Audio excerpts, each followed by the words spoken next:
السلام علیکم ورحمۃ اللہ وبرکاتہ. اللہ رب العالمین والصلاۃ والسلام علی رسول الکریم صلی اللہ علیہ وسلم. میرے محترم دوستوں اور بھائیوں، مرنے کے بعد جو 3 ایسے اعمال ہیں جن کا ثواب مرنے والوں کو پہنچتا رہتا ہے. اللہ کے نبی صلی اللہ علیہ وسلم فرمائے اذا مات ابن آدم انقطع عمله الا من 3: صدقۃ جاریہ او علم ينتفع به او ولد صالح يدعو له.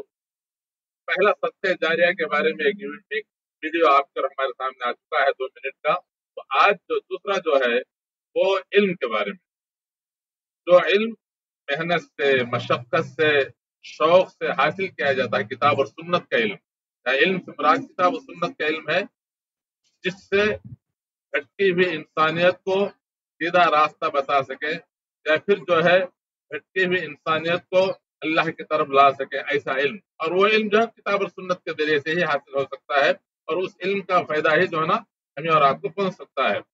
تو مرنے والا ایسا علم چھوڑ کر گیا ہے، یا ایسا علم جو ہے نا لوگوں کو سکھا کر گیا ہے، اس کے بعد بھی اس علم سے فائدہ اٹھاتے رہیں گے لوگ، اس علم پر عمل کرتے رہیں گے اور اپنی زندگی کو سدھاریں گے، تو اس کا ثواب جو ہے نا مرنے والے کو پہنچتا ہے.